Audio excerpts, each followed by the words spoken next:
यो नमः श्री महागणाधिपतये नमः श्री सरस्वती नमः भक्तरा व्यास प्रोक्त महाभारत इतिहासं यथातथंगा చెప్పుకున్నాం ప్రతి శ్లోకం దాని అర్థం ఇందులో భాగంగా నేటి వరకు మనం ఆది సభారణ్య విరాట ఉద్యోగ భీష్మ ద్రోణ కర్ణ శల్య సౌప్తిక స్త్రీ పర్వాలనే 11 పర్వాలు పూర్తి చేసాం 18 పర్వాల్లో 12వదైన శాంతి పర్వంలో కూడా మనం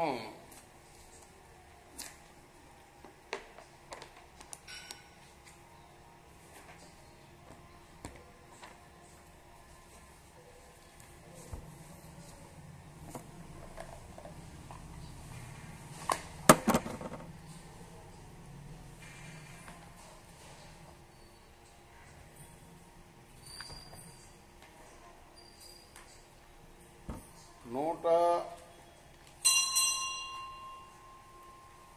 83 అధ్యాయాలు పూర్తి చేసి 184వ అధ్యాయంలోని 5వ శ్లోకం వరకు చెప్పుకున్నాం. ఈ రోజున 6వ శ్లోకం నుండి కొనసాగించే ముందు వ్యాస భగవాను ప్రార్థన చేసుకుందాం. వ్యాసాయ విష్ణు రూపాయ వ్యాస రూపాయ విష్ణవే నమో వై బ్రహ్మనిదయే వాసిష్ఠాయ నమో నమః. నారాయణం నమస్కృత్య నరం చైవ నరోత్తమం దేవీం సరస్వతిం వ్యాసం తతో జయముదీరయేత్. అంజనానందరం వీరం జానకీ శోకనాశనం కపీశమక్షాంతారాం వందే లంకాభయంకరం. సదా నింబవృక్షస్య మూలాధివాసాత్ సుధాశ్రావిణం తిక్తమప్యతరుం కల్పవృక్షాదితం సాధయంతం నమామీశ్వరం సద్గురుం సాయినాథం. సమర్థద్గురు సాయినాథ్ మహారాజ్ కి జై. ధర్మరాజుని అడిగాడు సృష్టి గురించిన విషయాలన్నీ చెప్పమని. ధర్మరాజు అడిగాడు భీష్మ పితామహుని. భీష్మ వారు చెప్తున్నారు, తను చెప్పినది తాను సొంతంగా చెప్పకుండా భృగు మహర్షికి భరద్వాజుడికి జరిగిన సంభాషణ ఈ విషయంలో దాన్ని చెప్తున్నాడు. దానిలో ఉన్నాం మనం. భరద్వాజ ఉవాచ పంచభిర్యది భూతైస్తు యుక్తా స్థావర జంగమా స్థావరణాన్ న దృశ్యంతే శరీరే పంచధాతవః.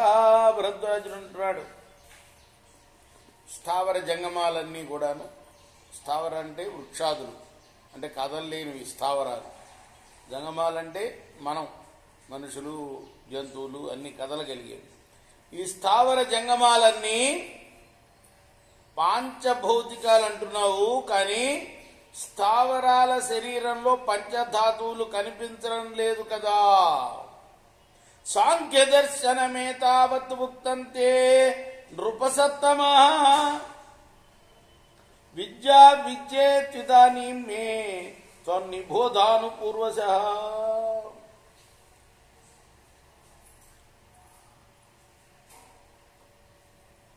సాంఖ్య వృక్షాల శరీరంలో ఇంకా అడుగుతున్నాడు, ప్రశ్న పూర్తిగా వేడి లేదు, వాటికి చేష్టలు లేవు, అవి ఘన పదార్థాలు, వాటి శరీరంలో పంచభూతాలు ఎక్కడున్నాయి? అమాష్మణామచేష్టానాం ఘనానాం చైవ తత్వతః వృక్షానాం నోపలభ్యంతే శరీరే పంచధాతవః. చెట్లు వినలేవు, చూడలేవు, గంధరసాలని గ్రహించలేవు, వాటికి స్పర్శ లేదు, అవి పాంచభౌతికాలు ఎలా అవుతాయి? న శృణ్వంతి న పశ్యంతి న గంధరసవేదినః న చ స్పర్శం విజానంతి తే కథం పాంచభౌతిగా. వాటిలో ద్రవత్వం లేదు, అగ్నితత్వం లేదు, భూమి వాయువుల అంశాలు కూడా లేవు, ఆకాశం కూడా లేదు వాటిలో. కాబట్టి వృక్షాలు పాంచభౌతికాలు కావు అంటున్నాడు. అప్పుడు భృగు చెప్తున్నాడు, ఘనానామపి వృక్షానాం ఆకాశాస్తి న సంశయః తేషాం పుష్పఫల వ్యక్తి నిత్యం సముపపద్యతే.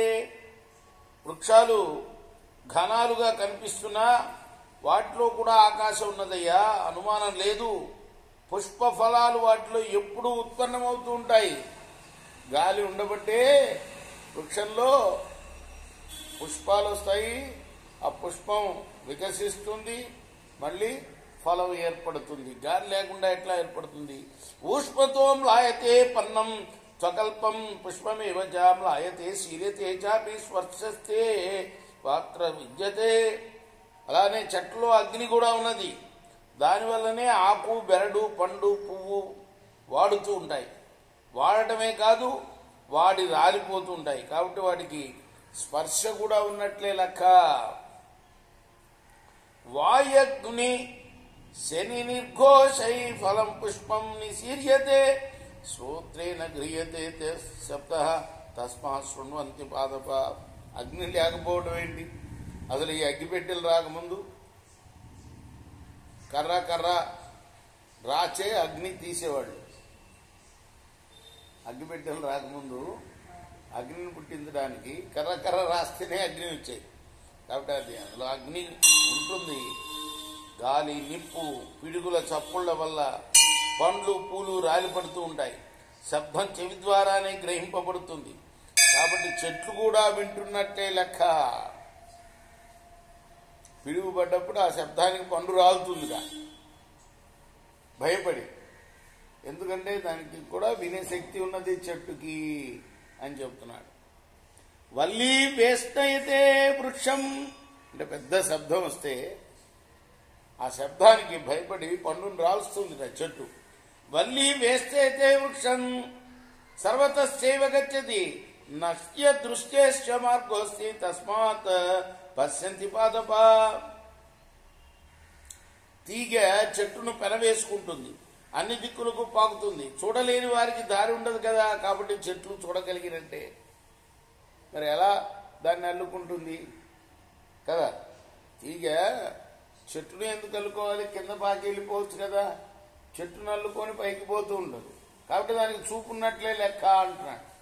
పంచభౌతికాలు చెట్లు కూడా ఉన్నాయని చెప్పడానికి. కదిలే వాటికే ఉంటాయి, కదలని వాటికి ఉండవు. పంచభౌతికాలు అంటే పృథివ్యోపస్తేజో వాయురాకాశాలు అన్నమాట. ఇవి ఉంటే మరి చూడగలుగుతున్నది కదా. ఆ విధంగా పుణ్యాపుణ్యైస్తదా గంధైతూపైశ్చ వివిధైరపి అరోగా పుష్పా సంతి తస్మాత్ జిఘ్రంతి పాదప.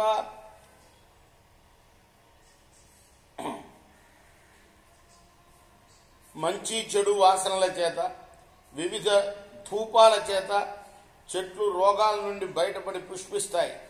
కాబట్టి చెట్టు వాసనను గ్రహించినట్టే లెక్క. ఏదన్నా చెదబట్టిందనుకో, మనం దాని మీద ఏదన్నా చల్లుతాం కదా మందు. చెదబట్టినప్పుడు అది పోతుంది కదా. కాబట్టి చెట్లు వాసన గ్రహించినట్టే లెక్క. చూపులున్నాయి, వాసన కూడా గ్రహిస్తుంది. పాదై శల్యపానాశ్చ వ్యాధీనాంచాపి దర్శనాత్ వ్యాధి ప్రతిక్రియాత్వాచ విద్యతే రసనం భూమి. చెట్లు వేళ్లతో నీటిని తాగుతాయి. వేళ్లకు తెగుళ్లు వస్తాయి. వచ్చిన తెగుళ్లకు చికిత్సలు కూడా ఉన్నాయి. కాబట్టి చెట్లలో రసం ఉన్నట్టే లెక్క. వక్త్రేణోత్పలనాలేన యదోర్ధ్వంజలమాతది తథా పవన సంయుక్త పాదై పిపతి పాదప. మనుషులు తామర తూటిని నోట పెట్టుకుని నీటిని పైకి పీల్చినట్టు చెట్లు కూడా గాలి సహకారంతో వేళ్లతో నీటిని పైకి పీల్చుకుంటాయి. సుఖ దుఃఖయోశ్చ గ్రహణాత్ భిన్నస్య విరోహణాత్ జీవం పశ్యామి వృక్షానాం అచైతన్యం న విద్యతే. చెట్లకు సుఖ దుఃఖాలు ఉంటాయి, నరికినా మరలా చెగురుస్తాయి. కాబట్టి చెట్లకు కూడా ప్రాణం ఉంది, అవి అచేతనాలు కావు. తేన తజ్జలమాదత్తం జరేచ్చగ్నిమారుత ఆహార పరిణామాశ్చ స్నేహం వృద్ధస్య జాయతే. చెట్లు వేళ్ల నుండి పూల్చుకున్న నీటిని చెట్టులో ఉన్న నిప్పు, గాలి పరిపక్వం చేస్తాయి. ఆహార పరిపాకం వల్లనే చెట్లో స్నిగ్ధత వృద్ధి కలుగుతాయి. మనం ఎట్లా అరిగించుకుంటున్నామో లోపల జఠరాగ్ని చేత, అలానే చెట్టులో అగ్ని దాగి ఉంటుంది. ఈ నీళ్లు పీల్చుకొని ఆ నీళ్లని ఆ అగ్ని పచనం చేస్తుంది, ఆహారం అందిస్తుంది వివిధ ప్రాంతాలకి. కాబట్టి అవి అచేతనాలు కాదు. జంగమానాంచ సర్వేషాం శరీరే పంచధాతువ ప్రత్యేక ప్రపంచంతే యహి శరీరం విచేష్టతే. జంగమ ప్రాణులన్నింటి శరీరాలు పంచభౌతికాలే. అయితే పంచభూతాలు అక్కడ స్వరూప భేదంతో కనిపిస్తాయి. వాటన్నింటి సహకారంతో శరీరం కదులుతుంది. త్వక్చ మాంసం తథాస్తిని మజ్జా స్నాయుశ్చ పంచమం ఇచ్చే తదిహ సంఘాతం శరీరే పృథివీమయం. శరీరానికి సంబంధించిన చర్మం, మాంసం, ఎముకలు, మజ్జ, స్నాయువు, ఈ 5 వస్తువుల సముదాయం ఇదంతా కూడా ఈ 5 కూడా పృథివీమయము. తేజో అగ్నిస్తదా క్రోధ చక్షురుష్మ తథైవ అగ్ని జరయతే పంచాగ్నేయ శరీరణ. అలానే తేజస్సు, కోపం, నేత్రం, వేడి, జఠరాగ్ని ఈ 5 ప్రాణుల శరీరంలో అగ్నికి సంబంధించినవి. అలానే శ్రోత్రం ఘ్రాణం తథాస్యంచ హృదయం కోష్టమేవ చ ఆకాశాత్ ప్రాణినామేతే శరీర పంచధాతవ. చెవి, ముక్కు, ముఖం, హృదయం, ఉదరం శరీరంలోని 5 ఆకాశం వల్ల ఏర్పడ్డ ధాతువులు. శ్లేష్మ పిత్తమధ స్వేద వసా శోణితమేవ చ ఇచ్చాహ పంచధా దేహే భవంతి ప్రాణ హంసదా. శ్లేష్మము, పిత్తము, స్వేదము, వస, నెత్తురు ప్రాణుల్లోని 5 జల సంబంధమైనవి. ప్రాణాత్ ప్రణీయతే ప్రాణే వ్యానాద్వాయాచ్చతే తదా గచ్చ పానోధస్యైవ సమానో హృద్యవస్థిత ఉదానాదు ఉచ్ఛ్వసితి చ ప్రతిభేద్యాశ్చ భాషతే ఇచ్చేత వాయవ పంచ చేష్టయం తీహ దేహినం. ప్రాణం వల్ల కదులుతుంది, వ్యానం వల్ల ఉద్యమిస్తుంది, అపానం పైనుండి కిందకు పయనిస్తుంది, సమానం హృదయంలో ఉంటుంది, ఉదానం వల్ల శ్వసిస్తుంది, స్థానభేదం వల్ల శబ్దాలను పలుకుతుంది.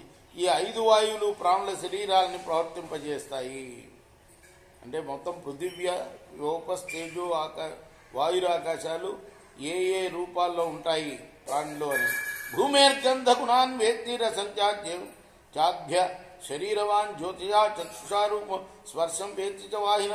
ప్రాణి ముక్కు ద్వారా వాసనను గ్రహిస్తుంది, నాలుగు ద్వారా రుచిని, తేజోమయ నేత్రం ద్వారా రూపాన్ని, చర్మం ద్వారా స్పర్శని గ్రహిస్తుంది. గంధస్పర్శోరసోరూపం శబ్దశాస్త్ర గుణ స్మృత తస్య గంధస్య వక్ష్యామి విస్తరాభిహితాన్ గుణాన్. గంధము, స్పర్శ, రసము, రూపము, శబ్దము ఇవన్నీ గుణాలు. వీటిలో గంధానికి సంబంధించిన గుణాలను విస్తారంగా చెప్తాను, విను. రేపు మనం ఈ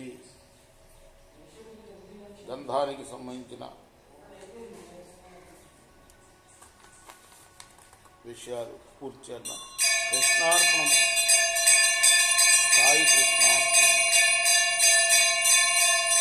స్వస్తి ప్రజాభ్య పరిపాలయంతాం న్యాయేన మార్గేణ మహిమహీష గోబ్రాహ్మణేభ్యः శుభమస్తు.